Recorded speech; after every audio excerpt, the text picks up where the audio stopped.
In talks with the Taliban, the government tries to ensure safe passage for British nationals and Afghan allies. At least 1,000 people are believed to still be in Afghanistan, with ministers cautious about promises they will be allowed out. I'm pleased to hear some of the assurances that have been given this morning and in recent times, but of course actions will count more than words will. Also this lunchtime, ITV's Good Morning Britain in the clear after Ofcom's record number of complaints over comments Piers Morgan made about the Duchess of Sussex. A potential game changer, a new cholesterol-lowering drug available on the NHS, hope to save thousands at risk of heart attack or stroke. And you ever flown one of these things before? Nope. Bond is back, but can his box office appeal entice us to return to the movies?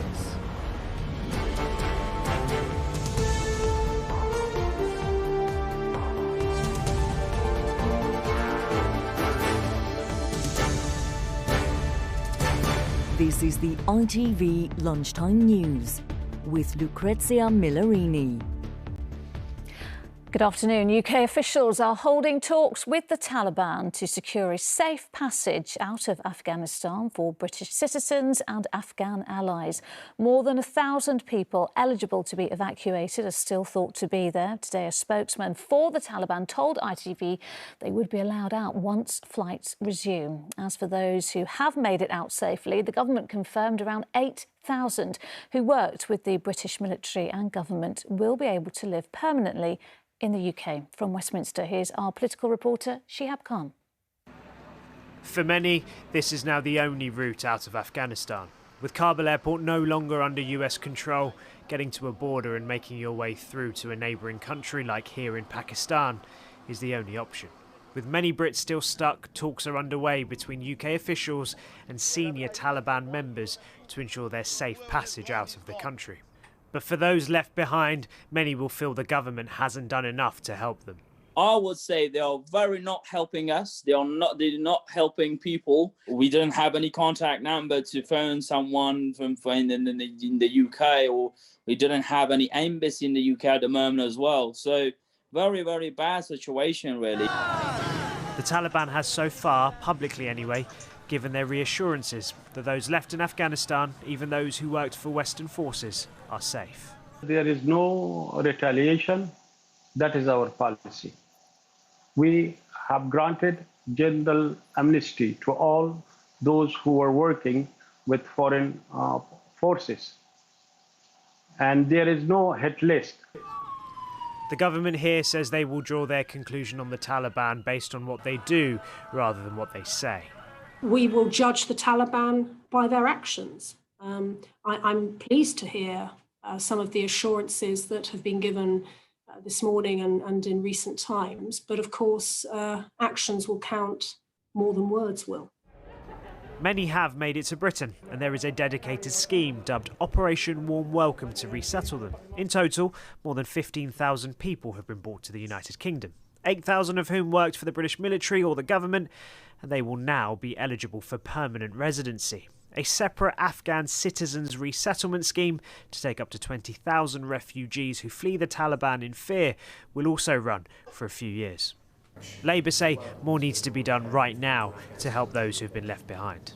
The government needs to be far more proactive and far more creative about trying to find solutions to the urgent crisis that we currently face. Thousands of people still stranded in Afghanistan. With so many Brits stuck, pressure is on the government to do what they can to try and get them home. Shihab Khan, ITV News, Westminster. Our global security editor Rohit Katru is in Doha, where those talks with the Taliban are taking place. Rohit, just how complex are these discussions? Well, they're complex negotiations for sure, and they're continuing. But what we're learning this lunchtime is that there has been some fairly significant progress, not on all issues, but certainly on some of the key hurdles which allow those evacuation processes to continue. What we're hearing is that Qatar, where we are now, Turkey, another key regional player, and the United States as well, are in fairly advanced talks with the Taliban about how they can reopen some of the civilian routes, those civilian flights, and in doing so continue the evacuation process, which was halted the other day. There are final hurdles, but it seems that they're close to being succumbed.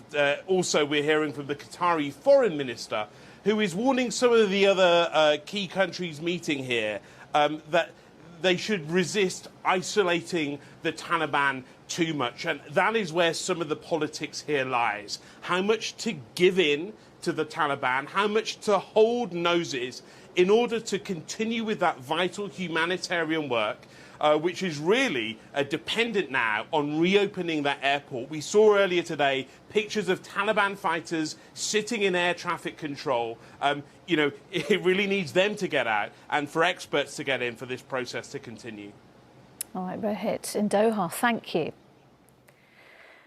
Well, in the next hour, the Foreign Secretary will face questions from MPs over his handling of the crisis in Afghanistan. We can go back to our political reporter, Shihab Khan, now, who's in Westminster. Shihab, what can Dominic Raab expect?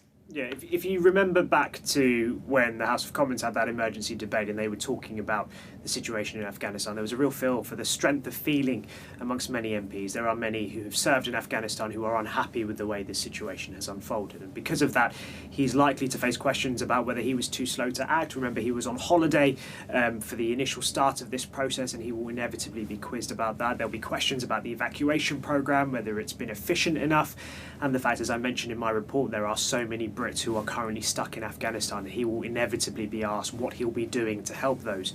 Beyond that, those questions about how the government will be interacting and dealing with the Taliban going forward is also likely to be on the agenda. You heard from Rohit about those talks which are currently taking place with a number of our international allies. What Britain does and how it interacts with the Taliban will be something that is asked today. But we know that Dominic Raab has been under a lot of pressure. This has been one of the biggest issues that the government has had to face, and there could be a lot of pressure on him today, and how he answers these questions could determine his future in the role. All right, Shihab in Westminster. Thank you. Moving on, ITV's Good Morning Britain has been cleared of breaking broadcasting rules over comments Piers Morgan made about the Duchess of Sussex. The regulator Ofcom received a record number of complaints after the presenter criticised Meghan's answers in the interview she gave to Oprah Winfrey. Well, our correspondent Neil Connery is here. So, Neil, talk us through the ruling.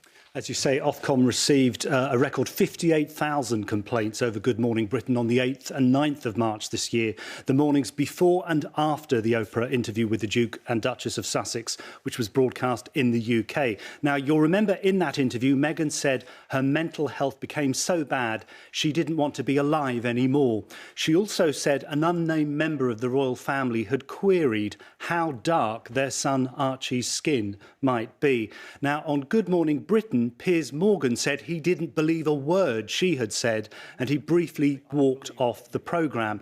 The Duchess complained to ITV and to Ofcom.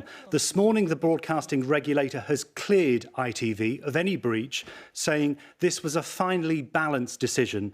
Mr Morgan's comments were potentially harmful and offensive to viewers, and we recognise the strong public reaction to them, but we also took full account of freedom of expression.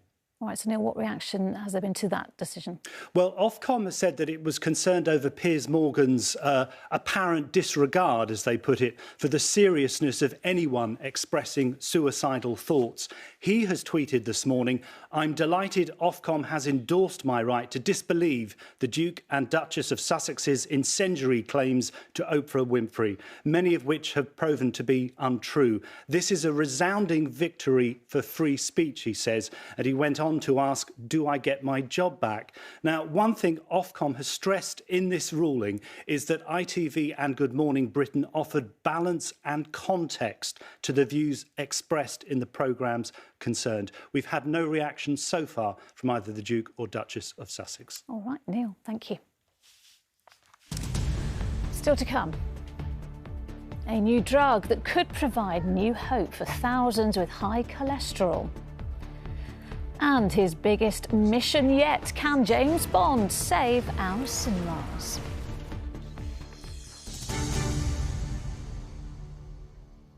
But But first, we've known for some time that long COVID can have a devastating effect on some children who catch the virus. Today, the world's largest study of its kind has laid out the kind of problems it can bring. Researchers at University College London and Public Health England have been able to define the problems more clearly, with sufferers reporting headaches, fatigue and a loss of taste and smell. Well, Charanpreet Kara has the details. This was Anna before COVID. Full of laughter and energy. This is her now. It has completely changed her entire life. Now she is just constantly exhausted. She has a concentration span of about 45 minutes max. So she's not actually well enough to go to school right now. For a year and a half, Anna's been stuck here, at home, barely able to move from the sofa. She has nightmares, she has audio hallucinations, so she can hear things that aren't there. And this is all brain inflammation. A new study of 7,000 children suggests Anna's not alone. As many as 32,000 11 to 17-year-olds could have long COVID, or as few as 4,000. Most with long COVID had multiple symptoms, including headaches, tiredness and a loss of taste and smell.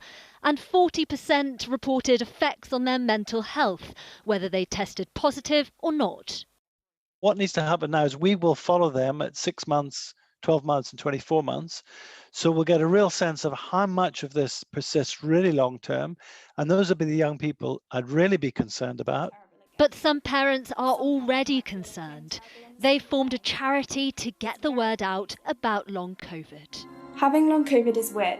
They think returning to school could present problems. The fact that we are sending children unvaccinated, without masks, without any mitigations in schools, is deeply concerning when you look at the fact that, a certain percentage of those children may well end up becoming chronically ill long term.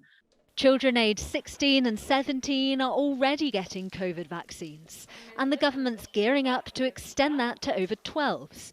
Helen hopes that will stop other children from going through what Anna has. She'll ask me, what's wrong with me, Mummy? Why am I like this now? When am I getting better?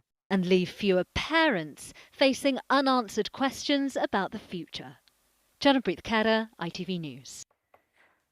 Well, our science editor, Tom Clark, is here. And Tom, I suppose this feeds into that debate over whether the younger age group, the 12 to 15-year-olds, should be getting the vaccine. What does this report suggest? Yeah, should this evidence of long COVID in kids, it's clearly there, it's clearly a problem, could affect thousands, maybe tens of thousands.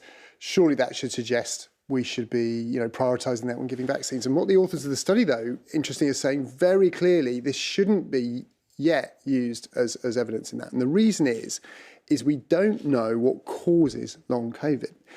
These children here just reported having been infected and can get long COVID symptoms, even in children who don't have severe symptoms. And we know that the vaccines aren't perfect at preventing infection. Possibly, only 60% or maybe less are prevented from catching COVID by the vaccine. So the vaccine might not be a great way of preventing long COVID, if you follow. Nonetheless, this evidence will be looked at by the JCVI, the independent regulators looking at vaccines and recommending them for children, and it will weigh in. I think what the authors of this study said is, if a study conclusively showed that vaccination helps prevent long COVID, then it could act as evidence. But as things stand, that's not going to weigh heavily in that question about whether the under 15s, 15 and under, get the vaccine. All right, Tom, for now, thank you. Double child killer Colin Pitchfork has been freed from prison despite a failed attempt to keep him in jail. Pitchfork was jailed for life in 1988. He was the first man convicted for murder on the basis of DNA evidence. He raped and strangled 15-year-olds Dawn Ashworth and Linda Mann in Leicestershire in 1983 and 1986. Tens of thousands of lives could be saved within the next decade because of a new cholesterol-lowering drug which has been approved for use on the NHS. More than 2 in 5 people in England have high cholesterol, putting them at significant risk of developing heart disease. Well, inclisiran will be offered to hundreds of thousands of those with high cholesterol who have previously suffered a stroke or heart attack and could prevent many thousands of early deaths. Well, joining us now to talk more about this is Jules Payne, who is Chief Executive of Heart UK. Jules, thanks so much for joining us this lunchtime. I mean, first of all, more than 2 in 5 people in England have high cholesterol. Just talk us through what the problem is with that and the effect that that can have on the heart. So it's a massive problem. As you say, a huge number of people have got high cholesterol. And I think a lot of people think that cholesterol is quite simple. You just worry about your diet and lifestyle and that's it. And that is very, very important. But I can tell you, for those that have had a heart attack, that's very serious indeed, because it could well have caused that heart attack. Now, that tears families apart, and we want to stop that. So it's all about prevention. So today's announcement is a very important one, and this new medication treatment is a fantastic new tool in the armour against cardiovascular disease, because cholesterol builds up in the arteries and then eventually it gets too much and it just bursts and causes a heart attack or stroke, and that's when your problems really start. And as you say, the numbers are huge. And Jules, inclisiran, and that's what it's called, this drug, it's being described as a potential game changer. It could prevent thousands of heart attacks and strokes. But how exactly will it work? How will it be administered? And how is it shown to be better than statins? Because a lot of people with high cholesterol take statins, don't they, at the moment? Yes, absolutely. So the patient population that NICE have agreed to have access new treatment is for people that have got existing cardiovascular disease, so have had a heart attack, or also for people that have a persistent LDL or bad cholesterol measurement of 2.6 despite maximum tolerated lipid lowering therapy, so statins. So people still need to have actually taken statins and not be able to reduce their cholesterol level. There's a small number of people that actually are statin intolerant, but those people still should have tried the statins to reduce it. So it will make a huge difference, and it's a great tool in the armour. And Jules, I suppose a final question is, a lot of these new drugs, they can be very expensive, can't they? What do we know about its availability on the NHS, and who will be in front of the queue to get it? And will it depend on where you live in England and Wales? So no, it shouldn't. This is one of the great things. Heart UK just love the fact that this is available through your GP practice. So that's a very key message here, is that it should be easily accessed and it can be administered. It's a twice-a-year injection, so it should be pretty painless, fairly easy to access. And so all those patients that I've set out already should be able to now get access to that as a result of this announcement today. Any questions that people have around cholesterol, please come to Heart UK's website. We also have a helpline, lots of information to help and support you. All right, well, Jules Payne from Heart UK, thanks so much for talking to us, and I'm sure good news for many people watching today. Thank you. Absolutely, thank you. Manchester United footballer Aaron Wan-Bissaka has admitted to driving while disqualified without a licence and insurance. The 23-year-old entered the guilty plea at Manchester Magistrates Court. He was stopped by police in June as he was driving his £160,000 Lamborghini. He'll be sentenced at a later date. Wetherspoons has apologised to customers after the pub chain became the latest victim of shortages. It confirmed supplies of Carling and Coors beer had been hit by the disruption blamed on a combination of Brexit and the pandemic. And from today, petrol sold in British filling stations will now include up to 10% bioethanol. The fuel is made from renewable sources and is aimed to reduce greenhouse gas emissions. Northern Ireland will make the change next year. And finally, they say all good things come to those who wait. And for Bond fans, the latest instalment of the film franchise couldn't come soon enough. Set to hit the big screen later this month, production of No Time to Die was, of course, set back several times due to the pandemic. Well, now a new trailer has been released featuring Daniel Craig in what's expected to be his final outing as 007. And as Helen Keenan reports, it's hoped this box office favourite will get more of us going back to the cinema. James, fate draws us back together. Bond, James Bond, is back. Come on, Bond, where the hell are you? Hit by an 18-month delay due to the pandemic, fans are now just weeks away from the return of 007. The final trailer for No Time to Die teasing the typical James Bond style, promising plenty of action and those smooth one-liners. I met your new 00. She's a disarming young woman. But will audiences go and watch it? Plenty turned out for the last release, Spectre. Now, viewing habits have changed. Downloads are up and box office takings are down, 50% less than pre-pandemic levels. So, for his next mission, can James Bond save the cinema? I think they delayed it too much. I hope it does well, but I think it'll flop. Do you think James Bond can save the cinema? I think so. I mean, a lot of people I know are still desperate to go and see it. Considering it's an English institution, a British institution, and everyone loves Bond, so yeah, I should think so. Your best James Bond impression then? Mission money penny. When you're ready. You're late.